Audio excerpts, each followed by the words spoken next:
सदाएं दरूदों की आती रहेंगी। जरा बुलंद आवाज से सुभान अल्लाह। सदाएं दरूदों की आती रहेंगी, जिन्हें सुनकर दिल शाद होता रहेगा। खुदा अहल सुन्नत को आबाद रखे, मोहम्मद का मीलाद होता रहेगा। महबूब की महफिल को महबूब सजाते हैं, महबूब की महफिल को महबूब सजाते हैं। आते हैं वही जिनको सरकार बुलाते हैं, आते हैं वही जिनको सरकार बुलाते हैं। वो लोग खुदा शाहिद किस्मत के सिकंदर हैं, जो सरवर आलम का मीलाद मनाते हैं, जो सरवर आलम का मीलाद मनाते हैं। अक्लमंदों के नसीबों में कहाँ ज़ौक़े जनू। जरा बुलंद आवाज़ से सुभान अल्लाह। अक्लमंदों के नसीबों में कहाँ ज़ौक़े जनू। इश्क वाले हैं जो हर चीज लुटा देते हैं। न मंतकी न किसी फलसफी से मिलता है, पता खुदा का खुदा के रसूल ही से मिलता है। नबी के बगैर जो जन्नत में जा सको तो जाओ, रास्ता खुदा का उन्हीं की गली से मिलता है, रास्ता खुदा का उन्हीं की गली से मिलता है। दोस्तान मोहतरम, निसार तेरी चहल पहल पर हजारों ईदें रबीउल अव्वल। जरा बुलंद आवाज से सुभान अल्लाह। निसार तेरी चहल पहल पर हजारों ईदें रबीउल अव्वल।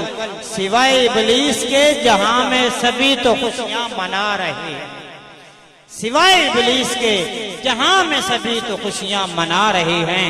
अब मैं दावत देता हूँ हजरत अल्लामा मौलाना मोहम्मद सलीम मुस्तफ़ा साहब को कि वो हमें बयान सुनाएंगे। उनकी आमद से पहले जोरदार नारा लगाइए ताकि उनको भी पता चल जाए कि माशाअल्लाह नवे शहर वाले लोग और जितने ही हजरात आकर बैठे हैं ये इश्क व मोहब्बत वाले हैं। नारा तकबीर, नारा रिसालत, नारा तहकीक, नारा हैदरी। जिसने ईद मिलादुन नबी लब्बैक लब्बैक लब्बैक या रसूला, हाथों को झंडा बनाओ, लब्बैक लब्बैक लब्बैक या रसूल अल्लाह। ताजदार खत्म नबूवत जिंदाबाद। अल्हम्दुलिल्लाह अल्हम्दुलिल्लाहि रब्बिल आलमीन वल आक़िबतु लिल मुत्तक़ीन वस्सलातु वस्सलामु अला सय्यिदिल अंबिया वल मुरसलीन। अम्मा बादु फ़अऊज़ु बिल्लाहि मिनश शैतानिर रजीम। बिस्मिल्लाहिर रहमानिर रहीम।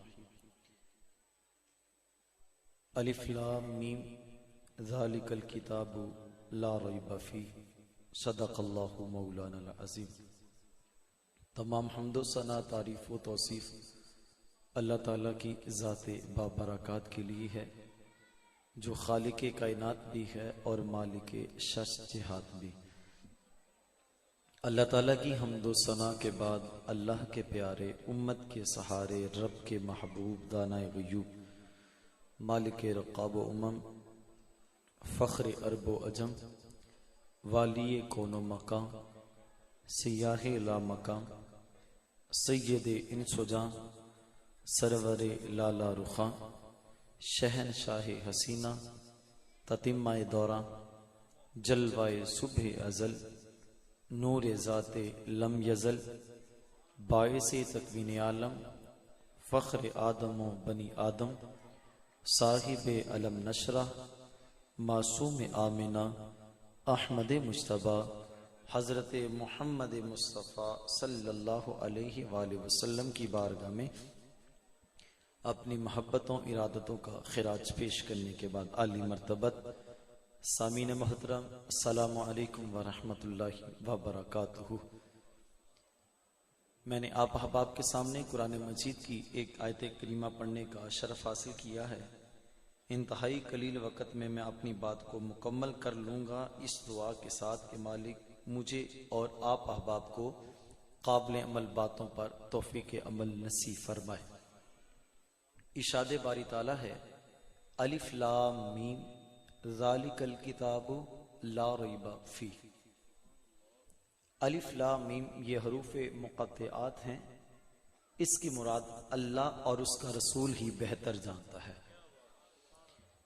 आगे इरशाद बारी ताला है, ज़ालिकल किताबु ला रैब फीह, ये वो किताब रहमत है जिसमें शक नामी कोई गुंजाइश नहीं है। ये किताब सच्ची किताब है। कुरान मजीद का पहला हक ये है कि हर बंदाए मोमिन इस बात को तस्लीम करे कि कुरान मजीद के अंदर कोई शक नहीं है। ये सच्ची किताब है। इसका एक एक हरफ नूर बांटता है। ये इंसान के नजरियात झूठे हो सकते हैं, साइंस की थ्योरी गलत हो सकती है, किसी का ला गलत हो सकता है, लेकिन कुरान मजीद का हरफ कभी भी गलत नहीं हो सकता, क्योंकि ज़ालिकल किताबु ला रैब फीह, और इसके अंदर हर चीज का इल्म मौजूद है। इसके होते हुए हमें किसी और तरफ जाने की हाजत नहीं है। एक बुजुर्ग अपने एक मुरीद को बुलाते हैं और उसके हाथ में एक संदूक देते हैं और कहते हैं, बेटा इस संदूक को दरिया की मौजों के सपुर्द कर दो, लेकिन ख्याल रखना कि इसको खोल के ना देखना। कामिल मुरीद वही होता है जो पीर की बात पे अमल करता है। संदूक सर पे रखा, चल निकला दरिया की जानिब। दरिया किनारे पहुंचा, संदूक को फेंकना चाहा, लेकिन मंजर अजीब देखा।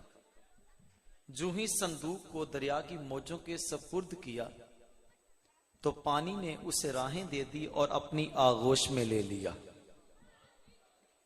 मुरीद ने मंजर देखा, मुइम्मा हैरत लिए हुए पीर की चौखट पे हाजिर होते हैं और अर्ज गुजार हुए, हजरत अगर वो मंजर मैं ना देखता तो कभी भी आपसे सवाल न करता। मुझे बताया जाए कि उस संदूक के अंदर इतनी मुकद्दस शय कौन सी थी जिसको पानी ने भी राहें दे दी, और फिर अगर वो मुकद्दस थी तो फिर आपने फेंकवा क्यों दी। तो जनाब फरमाने लगे, बेटे तूने मंजर ही ऐसा देखा कि अगर मैं तुझे उस राज से पर्दा ना उठाऊं, मैं तुझे वो राज ना बताऊं, तो तेरे जहन में ये खलश बाकी रहेगी। तो कहा, जी हजरत बताया जाए उस संदूक के अंदर क्या था। कहा, बेटा सुनो, 12 साल की मेहनत शाका से मैंने तसव्वुफ के असरार और रमूज के ऊपर एक किताब लिखी। 12 साल लगे मुझे लिखने में, फिर 12 साल मैं उसकी नोक पलक संवारता रहा कि कहीं कोई जुमला शरीयत के साथ टकराता तो नहीं है, कहीं आज का शख्स जुब्बा कुब्बा पहन के वो शरीयत की धज्जियां उड़ाता फिरे और लोगों को कहता फिरे नमाज कुछ नहीं होती, नमाज तो दिल की होती है, और वो कहता फिरे मेरे हाथ में बैत कर लो, मैं तुम्हें जन्नत में लेके चला जाऊंगा। ये शख्स झूठ बोलता है, ये शरीयत का मजाक उड़ाता है। नमाज दिल की नहीं होती, नमाज वही होती है जो मेरे आका ने अदा फरमाई है।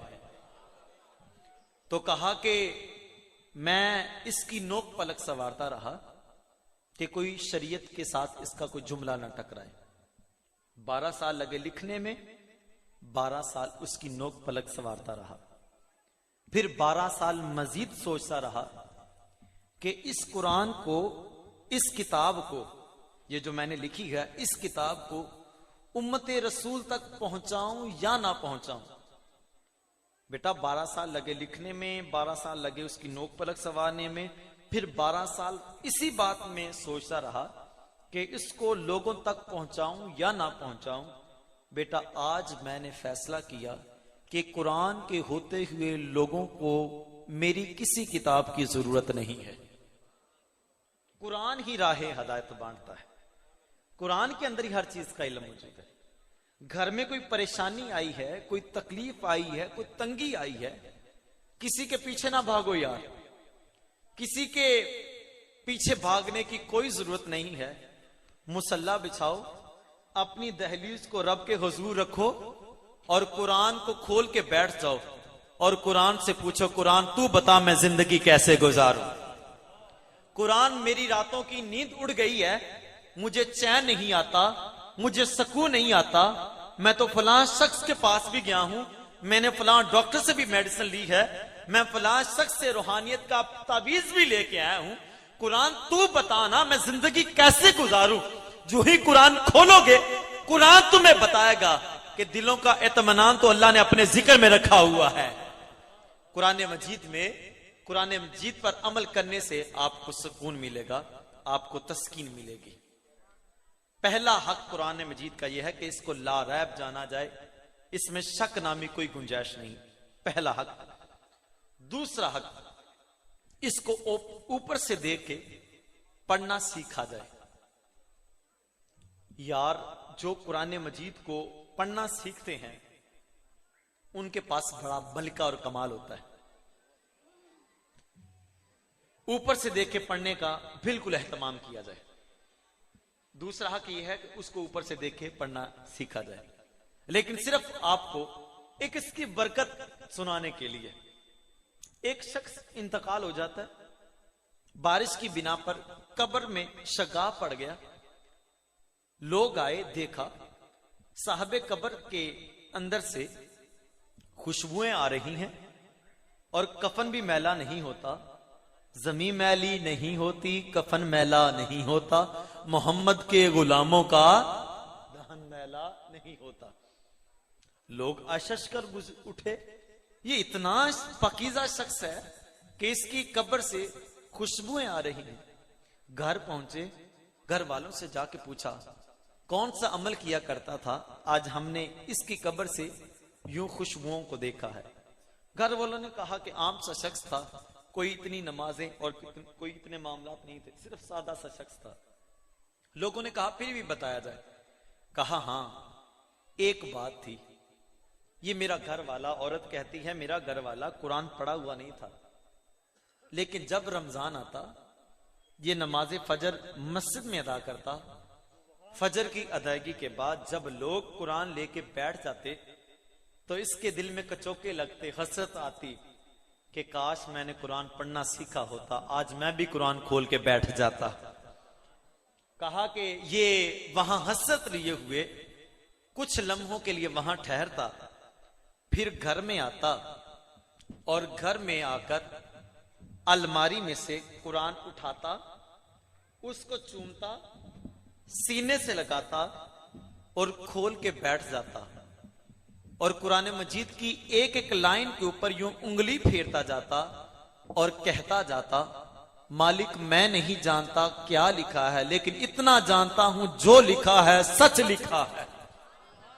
कहा मुझे अल्लाह की रहमत से उम्मीद यही है कि ये बरकतें इसी बिना पर आई, या जो सिर्फ ये एतकाद रख ले जो लिखा है सच लिखा है, तो अल्लाह उसकी कब्र पर रहमत का नजूल फरमाता है। और जिसको पढ़ना आता हो फिर कितनी करम नवाजियों का नूर होता होगा। तो कुरान मजीद को ऊपर से देख के पढ़ने का एहतमाम किया जाए। तीसरी बात, कुरान को समझ के पढ़ा जाए। हमारा अंदाज ये है माजत के साथ कि हम अपनी दुनियावी तालीम के लिए बच्चों के ऊपर बड़ी मेहनत करते हैं, लेकिन कुरान मजीद की तालीम के हवाले से हम जरा सुस्त रवि का शिकार हैं। सुबह सवेरे मस्जिद के अंदर से 3-3 मरतबा किबलाकारी साहब ऐलान करते हैं कि अपने बच्चों को मस्जिद में कुरान की तालीम के लिए भेज दें, और उनका लहजा लजाजत वाला, मिन्नत वाला होता है, और कहते हैं अपने बच्चों को कुरान की तालीम के लिए भेज दें। 1 मरतबा नहीं, 2 मरतबा, 3 मरतबा। आप इतने लोग बैठे हैं, मुझे बताओ कभी किसी प्राइवेट स्कूल वाले ने भी यूं ऐलान किया कि अपने बच्चों को भेज दो? फिर हालत क्या होती है, हम बच्चे को उठाते हैं, चेहरे पे थप्पड़ मारते हैं और कहते हैं जाओ मस्जिद में सपारा पढ़ के आओ। उसकी आंख में आंसू होते हैं और उसने लिबास पहना होता है और दरवाजे की तरफ भी बढ़ रहा होता है और पीछे चारपाई पे लेटे हुए बाप को भी देख रहा होता है। यार उसके चेहरे पे कभी हसरत ना आती, कितना अच्छा होता।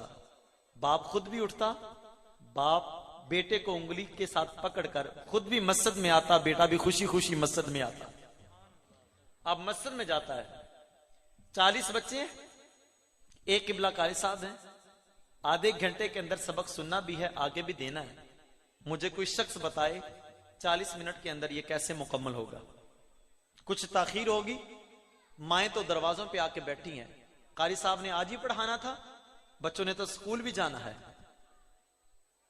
और फिर हालत यह है, वही बच्चा जो ही मस्जिद से घर आता है, मां उस बच्चे को पकड़ती है, लिबास उतारती है, नहलाती है, तेल लगाती है, खुशबू लगाती है।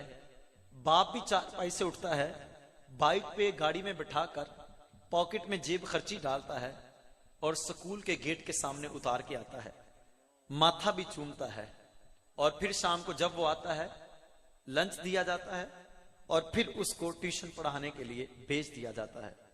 शाम को बाप आता है, पूछता है स्कूल गया था, ट्यूशन गया था, कहीं कोई फंक्शन आया? तो ताए ने भी आके यही सवाल किया, बेटा स्कूल जाता है कि कौन सी पोजीशन लेता है, इसके नंबर क्या है?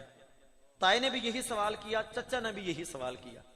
वो बच्चा समझ गया, ये जो सुबह सवेरे एक थप्पड़ लगाया गया था ना, वो कुरान के लिए नहीं लगाया था, वो तो इस दुनियावी तालीम के लिए लगाया गया था। वो समझ बैठता है, वक्त गुजरता है, बच्चा बड़ा हो जाता है, वही वालिदैन मस्जिद में किबला कारी साहब के पास आते हैं और आके अर्ज गुजार करते हैं, हजरत ये बच्चा तो हमें गालियां देता है, हमारी बात नहीं मानता, हमें आगे से बदतमीजी के साथ पेश आता है। हजरत हमने तो इसकी फीस की अदायगी के लिए हर एक जतन किया, इसकी फीस अदा की, इसके खर्चे बर्दाश्त किए, हमने कौन सी ऐसी कसरत थी जो इस पर नहीं पूरी की? एक एक मेहनत करके हमने इसको पढ़ाया, लेकिन आज हमारे सामने ये जवाब देता है, हजरत मैंने तो तवीज भी करवाया, फलां पीर साहब से दम भी करवाया, लेकिन ये बच्चा तो हमारी बात नहीं मानता। तो उस बाप से मैं अर्ज करना चाहूंगा, साहिब आपने जिस चीज के ऊपर मेहनत की थी उसका रिजल्ट सामने है। आपने किस शय के ऊपर मेहनत की? आपने केमिस्ट्री की फीस अदा की है, तो रिजल्ट कार्ड निकाल के देखिए, केमिस्ट्री के नंबर पूरे हैं। फिजिक्स की पे आपने की है, तो उसके नंबर रिजल्ट कार्ड पे पूरे हैं। बायोलॉजी की फीस आपने अदा की है, नंबर निकाल के देखिए पूरे हैं। लेकिन आपका गिला क्या है कि हमारी बात नहीं मानता, ये बच्चा वालिदैन की बात नहीं मानता, बदतमीजी करता है। साहिब मैं आपको बताना चाहूंगा, आपने जिसके ऊपर मेहनत की थी वो नतीजा सामने है। लेकिन साहबो सुनो, मां बाप किस हस्ती का नाम है ये फिजिक्स ने नहीं बताना था, मां बाप किस हस्ती का नाम है ये बायोलॉजी की किसी थ्योरी ने नहीं बताना था, मां बाप किस हस्ती का नाम है ये फिजिक्स के किसी फार्मूले या किसी लॉ ने नहीं बताना था। मां बाप किस हस्ती का नाम है ये तो रब के कुरान ने बताना था, ये मोहम्मद की मिठी बोली ने बताना था। तो हमने मेहनत वहां नहीं की, हम नतीजा वो तलाश करना चाहते हैं जिसमें हमारी मेहनत नहीं है।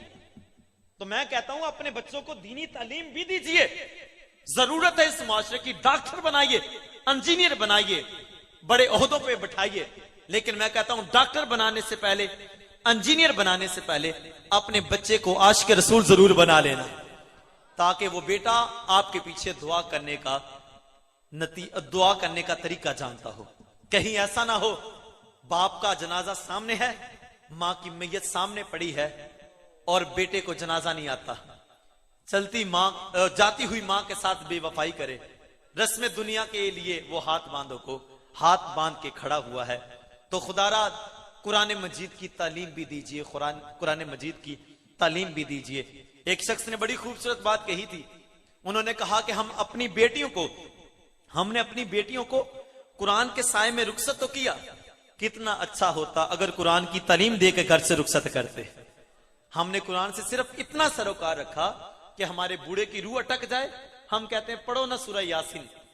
हमने नया मकान बनाया तो कहा बुलाओ ना हुफाज को। हजरत इकबाल अलैहिर्रहमान ने चीख के दर्द बयान किया था, ऐ मुसलमान तूने कुरान से मरना ही सीखा, काश तूने कुरान से जीना सीखा, कुरान से जीना सीखा होता। आखिरी बात कह के मैं इजाजत चाहूंगा। यार आप लोगों ने हजूर की आमद में इतना कुछ किया, एहतमाम किया कि बिला उस्ताद मोहतरम भी तशरीफ लाए तो देख के बड़े खुश हुए कि इन लोगों ने इतना एहतमाम किया। मैं कहता हूं ये हुजूर की आमद में आपने किया, यकीनन करना चाहिए, इसका अजर भी है, अमल भी है। और अगर किसी शख्स के पास हुजूर का कोई मौजजा हो, मुंह मुबारक हो, कोई और मौजजा पड़ा है, उसके पास हुजूर सल्लल्लाहु अलैहि वसल्लम का कुछ तबर्रुक है, तो वो लोगों को बताता फिरता है कि ये देखो मेरे पास हुजूर का तबर्रुक है। वो लोगों की लाइनें लगाता है, वो एक एक शख्स आगे बढ़ता है और उसकी जियारत के लिए दूर दूर से कशा लोग आते हैं कि इस शख्स के पास हुजूर का तबर्रुक है, हुजूर के मुंह मुबारक हैं। इतनी दूर से लोग आते हैं उस मुंह मुबारक की जियारत करने के लिए। मैं कहता हूं आइए, इसकी बरकतें हैं। लेकिन एक मौजज़ा मैं आपको कहना चाहूंगा, वो मौजे के लिए आपको सफर नहीं करना पड़ेगा, वो मौजज़ा आपके घर में पड़ा हुआ है। आप मुझसे पूछे हजरत वो मौजज़ा क्या है, मैं बताना चाहूंगा आप में से हर शख्स के घर में रब का कुरान मौजूद है। रब का कुरान ये हुजूर का मौजज़ा है। आप यार कुरान को खोल के पढ़िए और हुजूर की सिफतें जो रब ने अपने महबूब को प्यारे प्यारे अलक़बात से नवाजा, आप उसको पढ़िए, कुरान को भी पढ़िए, साहिब कुरान को भी पढ़िए, फिर देखना जिंदगी गुजारिए। जिंदगी गुजारने का आपको लुत्फ भी नसीब होगा। अल्लाह रब्बुल इज्जत मेरे कहे हुए जुमलों पर मुझे और आपको तौफीकात अमल नसीब फरमाए। इदारतुल मुस्तफा इंटरनेशनल यही पैगाम लिए हुए कूचा कूचा वादी वादी सफर कर रहा है कि आफाक के हर हर गोशे में कुरान सुनाकर दम लेना, अब रुकना नहीं, अब थमना नहीं, फिर दौस में जाकर दम लेना। वाखिर दावाना अल्हम्दुलिल्लाह।